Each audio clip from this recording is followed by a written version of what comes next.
వీక్షకులకు నా యొక్క వందనాలండి. ఈ యొక్క వీడియోలో నా యొక్క పిహెచ్డి సమయంలో నాకు కలిగినటువంటి ఒక 2 అనుభవాలను మీతో పంచుకోదలుచుకున్నాను. నేను ఎస్వి యూనివర్సిటీలో పిహెచ్డి చేసినట్టుగా నేను చాలా వీడియోస్లో చెప్పున్నాను. మేబీ వీక్షకులందరికీ ఆ విషయం తెలిసి ఉండొచ్చు. ఎస్వి యూనివర్సిటీలో నేను చేసిన రీసెర్చ్కి నాకు సూపర్వైజర్గా అనగా రీసెర్చ్ సూపర్వైజర్గా ఉన్నటువంటి లెక్చరర్ గారి పేరు, ప్రొఫెసర్ గారి పేరు ఏంటంటే మామిళ్ళపల్లి సూర్యనారాయణ గారు. He is my research supervisor. నాకు ఇచ్చిన టాపిక్ ఏంటంటే కల్చరల్ ప్లూరాలిటీ అమాంగ్ ద క్రిస్టియన్స్లో ఉన్నటువంటి బహుళ సంస్కృతులు అని దానికి తెలుగులో అర్థం వస్తుంది. ఈ రీసెర్చ్ చేసిన తర్వాత నా థీసిస్ సబ్మిషన్ సమయంలో నేను మా ప్రొఫెసర్ గారి దగ్గరికి వెళ్ళి నేను ఈ థీసిస్లో ఫస్ట్ పేజ్లో the work is dedicated to Prabhu అని పెడతానండి అని చెప్పాను. అప్పుడు మా సార్ ఏమన్నారంటే, అమ్మ అలా పెట్టద్దు, దానివల్ల కొన్ని సమస్యలు వస్తాయి, మీకు అది ఇంట్రెస్ట్ ఉంటే అలా పెట్టుకోవాలి అని మీరు అనుకుంటే దీన్ని బుక్గా రిలీజ్ చేసినప్పుడు మీరు పెట్టుకోవచ్చు, ఇప్పుడైతే పెట్టద్దు అని నాకు చాలా ఖచ్చితంగా కరాఖండిగా చెప్పేశారనమాట.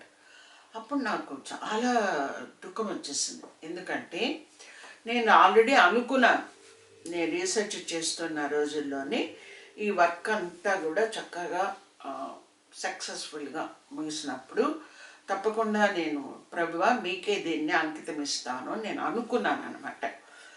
హిందూస్లో అయితే దానికి ఏం పదం వాడుతామంటే మొక్కుకున్నాను అంటారనమాట. నేను మొక్కుకున్నానో లేదో నాకు తెలియదు, కానీ అనుకున్నాను నేను. కానీ ఎప్పుడైతే మా ప్రొఫెసర్ గారు అలా వద్దు అని ఖచ్చితంగా చెప్పేటప్పటికీ నాకు చాలా బాధేసి అసలు ఇప్పుడు నేను ఏం చేయాలి, అది నాకు చాలా సీరియస్ సమస్యలాగా అయిపోయింది నాకు. అది నేను ఇంకా మా రూమ్ దగ్గర నుంచి నేను లైబ్రరీకి వెళ్తూ ఉన్నాను అనమాట. ఆలోచించుకుంటూ వెళుతూ ఉన్నాను. నాకు చిన్నపిల్లలకి వచ్చినట్టు కంట్లోంచి నీళ్ళు అట్లా కారిపోతూ ఉన్నాయి. నేను అసలు రోడ్డు మీద వెళ్తున్నాను, అందరు నన్ను చూస్తారేమో అన్నది కూడా నేను అసలు పోయింది, నాకు అసలు కూడా పోయింది. నాకు అసలు చిన్నపిల్లల కంట్లోంచి నీళ్ళు వచ్చేస్తూ ఉంది. నా కంట్రోల్లో నేనే లేను. అసలు ఎలాగో లైబ్రరీకి వెళ్ళిపోయి ఒక కార్నర్ ప్లేస్లో కూర్చొని ఆలోచిస్తున్నాను అసలు నేను ఏం చేయాలి అని. అప్పుడు నాకు ఒక థాట్ వచ్చింది అనమాట. అదేంటంటే ఒక క్రాస్ లాగా ఒకటి గీసి ఆ క్రాస్లో కల్చరల్ ప్రాసెస్ అంటే సంస్కృతి పద్ధతులు నేను ఏమేమైతే వాడానో ఆ థీసిస్లో నా స్టడీ కొరకు, అధ్యయనం కొరకు నేను ఏ పద్ధతులను వాడానో, నేను ఏం కనుగొన్నానో, లేదా నేను ఏమి సొసైటీలో చూశానో ఆ పద్ధతులన్నింటినీ ఒక పక్కన రాసుకొని క్రాస్లో వాటిని పెట్టడం జరిగిందనమాట. జరిగినప్పుడు అది బాగుంది అనిపించింది. మీకు అది కూడా మీకు చూపిస్తారు వీడియోలో. నాకు నేను దాన్ని తీసుకొని వెంటనే మళ్ళీ నేను మా ప్రొఫెసర్ గారి దగ్గరికి వెళ్ళి చూపించాను అనమాట. సార్ నేను ఇట్లా వేసాను, పోనీ ఇదైనా పెట్టనా అని అడిగాను అనమాట. అప్పుడు ఆయన తీసుకొని చూసి చాలా హ్యాపీగా ఫీల్ అయిపోయి ఇది మీకు ఎట్లా వచ్చింది, మీకు ఈ థాట్ మీకే వచ్చిందా లేకపోతే ఎవరైనా చెప్పారా అని అడిగారు అనమాట.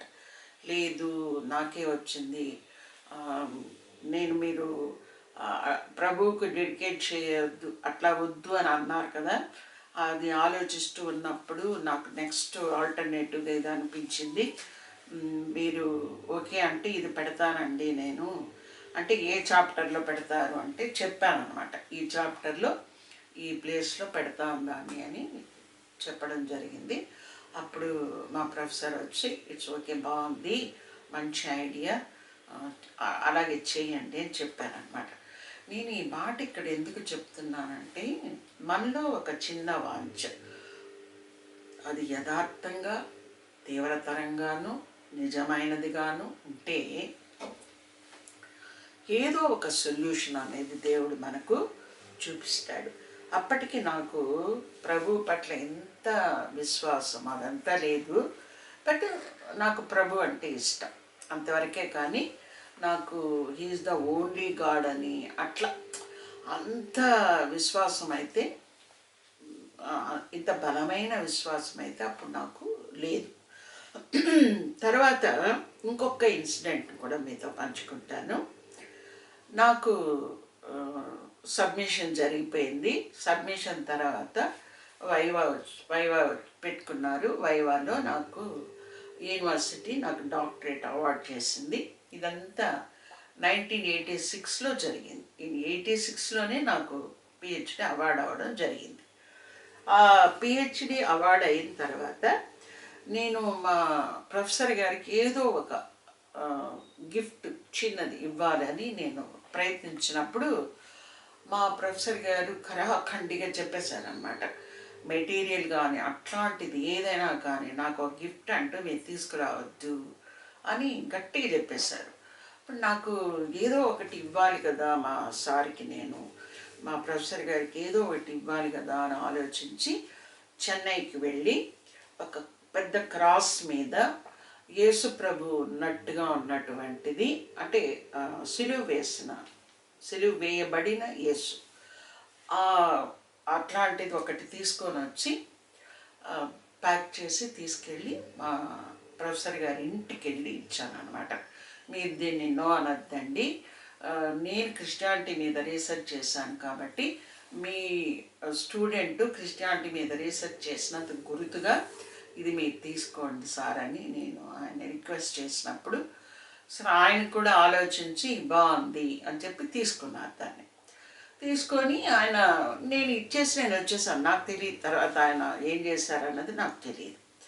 తర్వాత ఒకసారి మేము వారింటికి వెళ్ళాం, కొన్ని ఏళ్ల తర్వాత వెళ్ళామన్నమాట. వెళితే హాల్లోని మనం ఎంటర్ అవ్వగానే కనిపించేటట్టుగా ఆ సిలువని పెట్టున్నారు. నేను అన్నాను, సార్ మీరు అలాగే జాగ్రత్తగా మంచిగా పెట్టున్నారండి, థ్యాంక్స్ అండి అన్నాను. ఆయన వెంటనే నవ్వేసి దీనికి సంబంధించి ఒక చిన్న ఇన్సిడెంట్ ఉందమ్మా అన్నారు. ఏమిటండి అని అడిగాను అన్నమాట. అడిగితే ఒకసారి మా బాబాయ్ గారు బాపట్ల నుంచి వచ్చారు, వారిని తీసుకొని వచ్చి హాల్లో ఆయన కూర్చోబెట్టి ఆయనకి వేడి నీళ్ళు అవి అరేంజ్ చేయడానికి పని ఆవిడ తీసుకొని నేను లోపలికి వెళ్ళాను. ఆయనకి అన్నీ అరేంజ్ చేసి బయటకు వచ్చి ఆయన మళ్ళీ బాత్రూంలోకి అంటే వాష్రూమ్లోకి తీసుకెళ్ళటానికి నేను హాల్లోకి వచ్చాను. ఒక ఫ్యూ మినిట్స్ తర్వాత వస్తే ఆయన హాల్లో లేరు, లగేజ్ కూడా లేదు. ఇదేమిటి లగేజ్ ఏమైంది ఈయనేమైందని లోపల రూమ్స్ అన్నీ వెతికి గబగబా నేను వీధిలోకి వస్తే ఆయన అప్పటికే ఒక ఆటో పిలిచి ఎక్కేస్తున్నారు. ఆయన వెనకాలే పోతే కూడా ఆయన నాకేం ఆన్సర్ చెప్పలేదు, వెళ్ళిపోయినారు అని చెప్పారు. నాకు అర్థం కాలేదు. ఎందుకండి అన్నాను. అట్లా ఎందుకు జరిగిందండి అన్నా. అందులో అది నాకెందుకు చెప్తున్నారో కూడా నాకు అర్థం కాలేదు. అప్పుడు ఏమన్నారంటే ఆయన హాల్లోకి వచ్చి తన సూట్ కేసు ఓపెన్ చేసి తన స్నానానికి వెళ్ళాల్సింది అవన్నీ ఇంకా ఇతరత్ర ఆయన మా గురువు గారు వచ్చి రీసెర్చ్ సూపర్వైజర్ గారు వచ్చి బ్రాహ్మణ్ అన్నమాట. ఇంకా వాళ్ళ బాబాయ్ కూడా బ్రాహ్మణే కదా. అన్నీ తీసుకుంటూ ఆయన తలెత్తి సిలువను చూశారంట. సిలువను చూసి మా సారే క్రిస్టియన్గా మారిపోయారు అని అనుకొని ఆయన కోప్పడి ఇంకా ఇతరత్ర భావాలన్నీ ఆయనలో ఏమేమి కలిగాయో మనకు తెలియదు కదా. ఆ తర్వాత ఎప్పుడు ఆయన ఎవరితోనో చెప్పడం వల్లే సార్కి అదంతా తెలుసుంటుంది. ఆయన చాలా ఫీల్ అయిపోయి ఇంకా ఆగకుండా అక్కడి నుంచి రిటర్న్ వెళ్ళిపోయారంట. ఆయన యాక్చువల్గా ఆయన వచ్చింది ఈ దగ్గరుండి కాస్త ఏదో ఆరోగ్యం ఏదో చూపించుకొని వెళ్ళాలని వచ్చిన వ్యక్తి కేవలం ఆ సిలువని మీద ఉన్నటువంటి యేసుక్రీస్తు ఆ ఐడల్ని చూసి అక్కడ గోడ మీద పెట్టినటువంటి ఆ సిలువని చూసి ఆయన వెళ్ళిపోయారంట. ఇది నేను ఎందుకు చెప్తున్నానంటే ఈ మధ్య యూట్యూబ్ ఛానల్లో సోషల్ మీడియాలో మనం చూస్తున్నాం అన్నమాట. అకారణ ద్వేషం, నిష్కారణ ద్వేషం, అర్థం లేని ద్వేషం, లేదా దాన్ని ద్వేషం అనడం కన్నా కూడా పారంపర్య ఆచారాల వల్ల వచ్చేటువంటి ఒక నెగటివ్ ఫీలింగ్.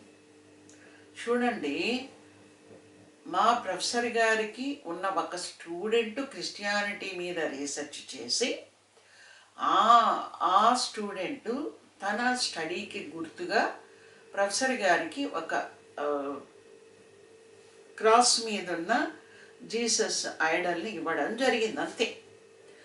ఆయన అది నేను అంటే స్టూడెంట్ ఇచ్చిన దాన్ని గౌరవించి ఆయన ఇంట్లో ఉంచుకోవటం జరిగింది.